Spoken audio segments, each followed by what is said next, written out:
Pay attention to gaslighting. If you bring up a situation with someone and you talk about how you're hurt by it and they try to flip it on you or try to make it seem like you're the problem or that it was your fault or it was something that you did that caused them to do that, walk away. Don't argue either. Never try to prove your point to someone. If you got to go back and forth and talk in circles just to prove a point, it's not worth it. That person doesn't respect your feelings. That person doesn't respect that friendship. And it shouldn't be, well, you did this, so I did that. No, it's not a tit for tat. If that's our friendship, then I don't want it.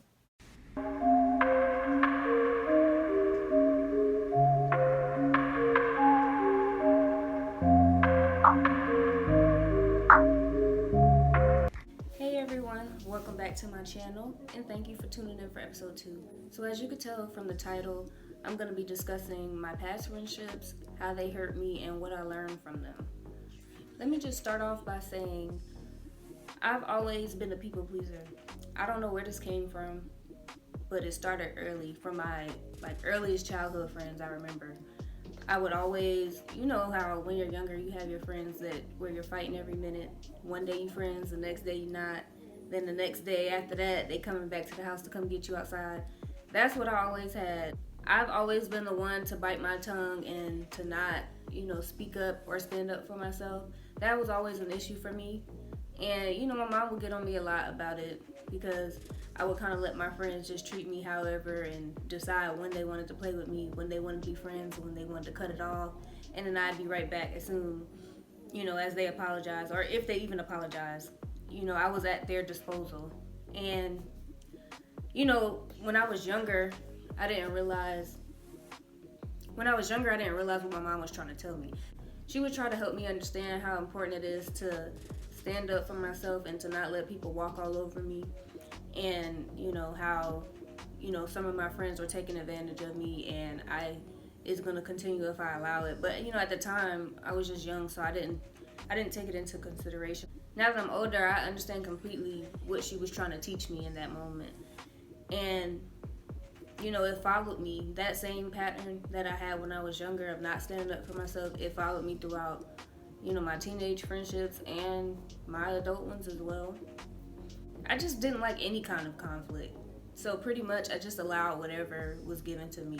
And one thing I struggled with, which I still struggle with, is I feel like if I get an apology from someone, that I'm obligated to forgive them and move on and give another chance. Now, I do feel like you should forgive everyone who gives an apology, regardless if it's sincere or not. Even if they don't give an apology, I feel like you should forgive anyone. But what I'm learning now is that you can forgive and not even forget, but you can forgive but still decide that you don't want that person around you or in your space anymore. Just because you're forgiving them it doesn't mean that you're excusing their actions. It doesn't mean that you have to continue to be around that person. It doesn't mean that you have to continue a friendship, It could just be what it is. I feel like even though I meant well, with not causing conflict and not speaking up on certain situations, it burned me in the long run because it caused people to feel like they could take my kindness for weakness. They feel like, well, I could do whatever. She'll forgive me later. It's no big deal. I don't have to be mindful of what I do because she'll always... Bruh. I don't have to be mindful of what I do because she'll always forgive me. She'll always turn the other cheek. She'll always be here for me if I really need her. All I gotta do is apologize. Bam, come on now.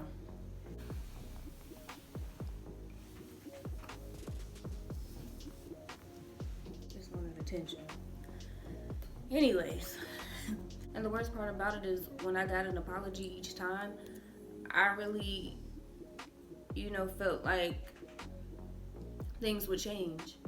I never looked at it as this person is just saying whatever just to get you to move on from the situation. Like, I was just naive. I still am. I'm naive to the people that I care about because I just want to see the best in everybody, and I believe that people change and I forget that everybody doesn't have a heart like me.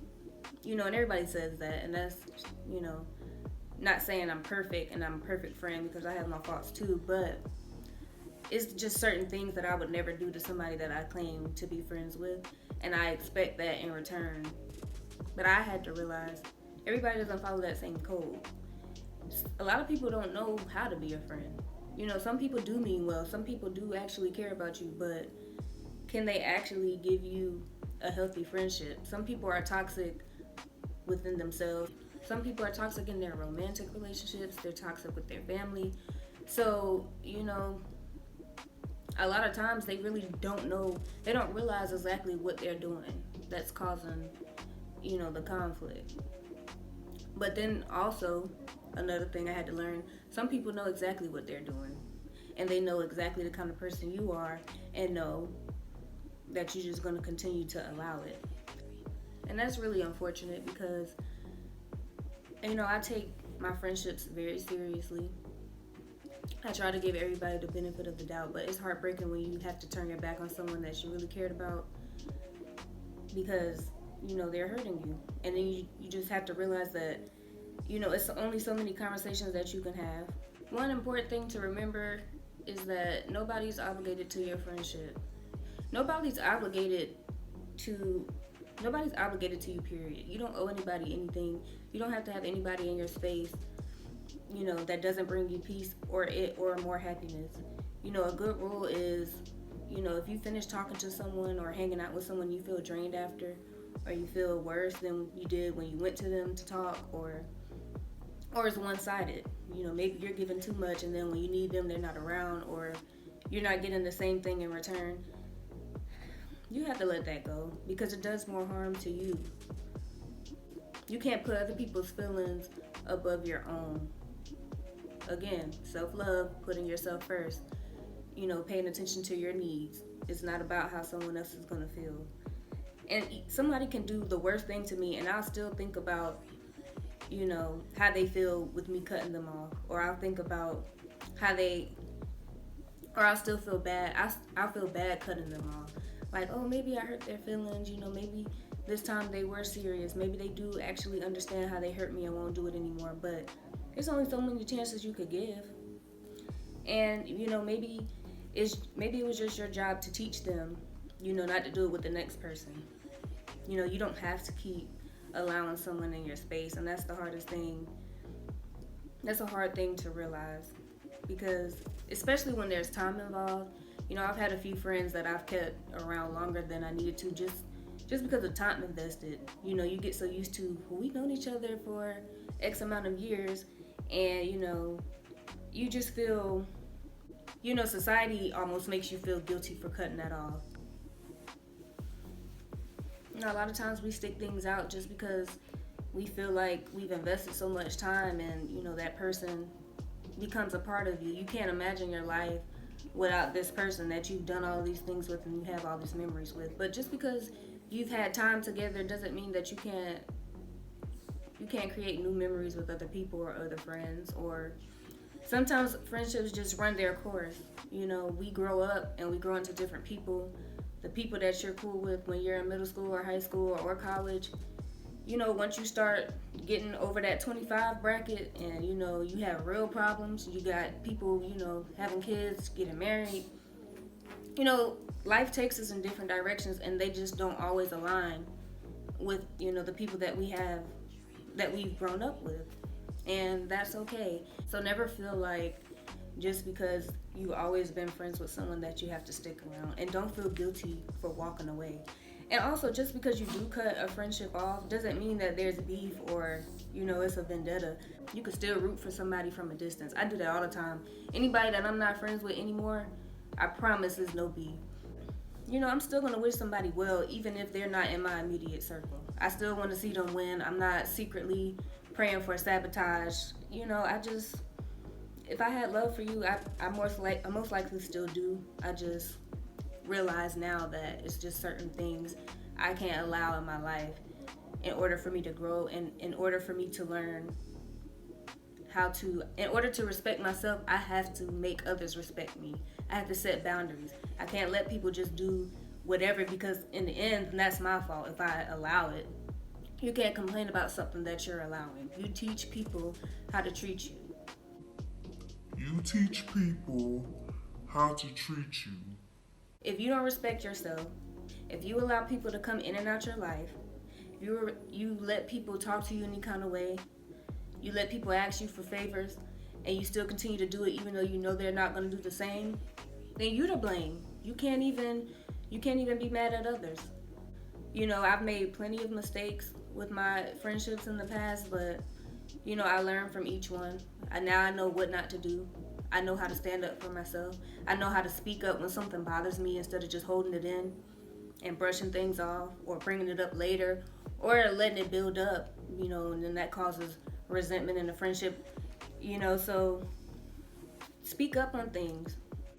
Another thing I had to stop doing was talking about, I, I don't know, maybe, I'm not going to say everybody, but I feel like we've all had an instance where we've talked about our friends behind their back. We've had someone that we've confided in, or maybe somebody else in the group, and we're like, hey, let me tell you this situation. Do you feel like I was wrong in this?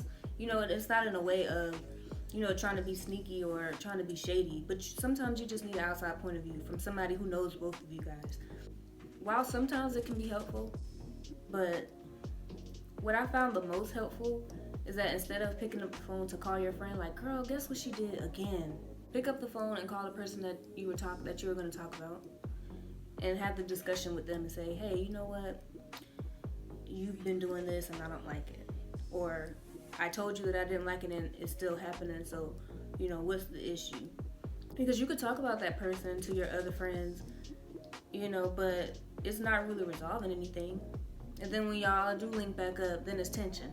Because y'all never addressed the problems y'all had. Y'all swept it under the rug and was just like, well, okay, it is what it is. I ain't gonna worry about it. But you still have that tension. It's in the back of your head.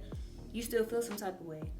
But what I found was, and I actually had a situation like this. I found myself getting ready to discuss what one of my friends did. And I was like, you know what? Just talk to that person. Ask her firsthand, hey, you did this and I don't like it. Next time I would like it if you do it this way. And I didn't attack her. I didn't accuse her of anything. I just did it as respectful as I knew how. And I also understood her point of view, as well in the situation. I acknowledged that. I acknowledged her feelings as well as addressing my own. And that it went a long way. It made all the difference because now it's not an issue anymore because I spoke up about it. I didn't hide it. You can't blame people for doing things that you don't speak up on. Nobody's a mind reader. It might be things that bother you that the person really doesn't know. And I'm guilty of this. I'm sure y'all have done it as well. Well, they should know better. A friend doesn't do this. You should know not to do this. People don't know. Like I said, everybody accepts, and everybody expects different things from different people. So something that you might feel is important or it's just common sense, the next person might not know. They might honestly not know that it's bothering you. So you have to speak up. That can ruin friendships as well. Silence, holding things in. Because a lot of times it's simple conversations that need to be had that are avoided because nobody wants to rock the boat. But sometimes you have to, and that's the beauty of friendship. It's like family, you fall out, you argue, but you make up and then your bond is stronger. And if that person is mad at you for, speaking your truth, or if they don't respect your feelings on a situation or try to make it seem like you're overreacting, then, that's not somebody that cares about you. Because even if it is something that's not that serious, if it's bothering you as a friend, they should be making steps to fix it. Pay attention to gaslighting.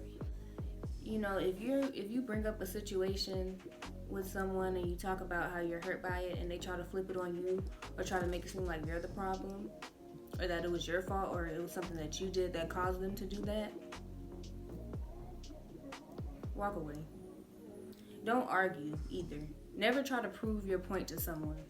If you got to go back and forth and talk in circles just to prove a point, it's not worth it. That person doesn't respect your feelings. That person doesn't respect that friendship. And it shouldn't be, well, you did this, so I did this. No, it's not a tit for tat. If that's our friendship, then I don't want it. And granted, some people do have a hard time taking criticism. Sometimes they can feel attacked or feel backed up in the corner and feel like, okay, well, I have to defend myself. Or some people just don't like to, accept blame. And it is hard because I've had times where, people have told me things that I've done wrong, and it's not an easy thing to hear. However, it should never be well, I did this because you did X, Y, and Z. If y'all are playing that game, you already lost. Never give someone power over you to where you're, constantly thinking about the situation. You're constantly talking to your friends or family about them. You're constantly trying to make sense of it. You're constantly trying to think of ways to prove them wrong or prove to yourself why they were wrong. It's exhausting. Don't stress yourself out trying to make someone else see your point of view. If you know what it is, stand by that. You have to learn to be okay with not always getting a resolution. Sometimes people are not always going to see things your way, and people are not always going to agree and give you that vindication of, you know what, you're right. I get caught up on just hearing that, you know what, you're right, I was wrong. I shouldn't have done this. But that's not always the best way to go about it either. You don't have to argue with someone to get them to see your side, because everybody is entitled to their own opinions. So if they don't agree with something that you're saying, they don't have to, see it from your point. Sometimes you just have to agree to disagree. It's not worth arguing until you blue in the face. But it's important to come to a happy medium where you both are satisfied. One doesn't have to surrender to the other, and it shouldn't be that way. And a lot of times I've expected that from friends. I can admit that I sometimes have an attitude of my way or the highway.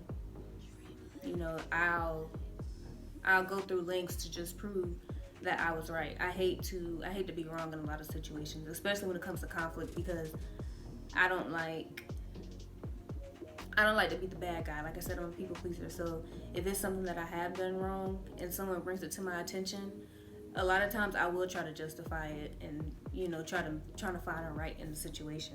So that's one thing that I'm working on within myself. It's good to put yourself in the other person's shoes to see their perspective. And then now, with me, with the self-reflection, I'm looking back on some of the things I did, and I didn't always handle my situations the best. I wasn't always a good friend. I wasn't always considerate of others' feelings. There's been times where I've caused hurt. There's been times where I haven't been the easiest person to be around. There's been times where I've provoked people just because I was in a bad mood, or just because, I wanted a reason to start an argument. So I'm not 100% innocent either. And that's a hard pill to swallow when you think you're doing everything right and you're busy pointing the fingers at other people. One thing that really helped me was to evaluate what I did wrong. And it's okay to apologize, even if you don't get an apology from that other person. Usually when you're in a conflict with a friend, it's both of you guys that played a part. It's never just one person. So it could be helpful and beneficial for yourself to admit your own wrongs, even if the other person isn't willing to. And honestly, if you set your pride aside and apologize, it might make the other person feel more comfortable with accepting wrongs as well.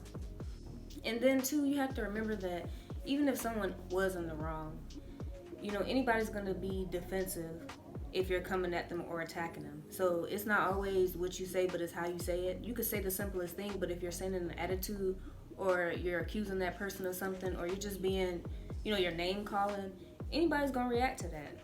And you're not going to get a good response, versus you putting it in a way that's respecting their feelings and respecting them as a person, but really having an adult conversation about what took place.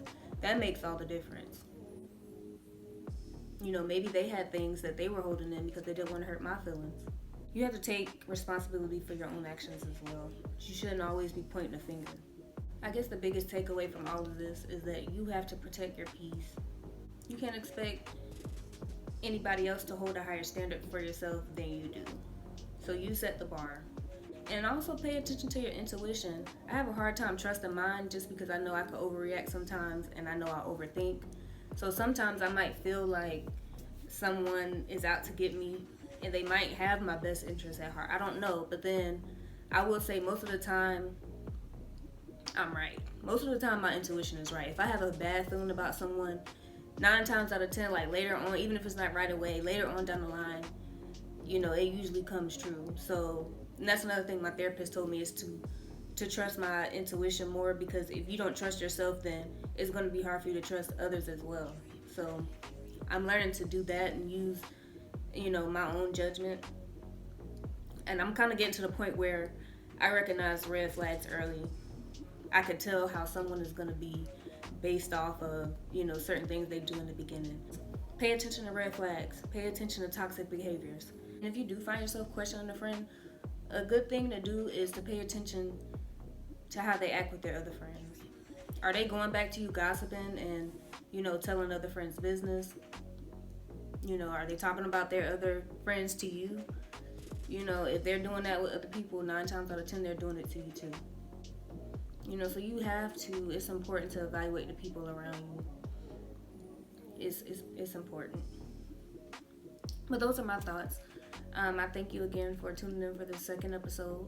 Don't forget to like, share this video, and subscribe if you haven't already. And also let me know how your letters are going if you decided to do them. But again, I thank you for watching, and I'll see you next week. Bye.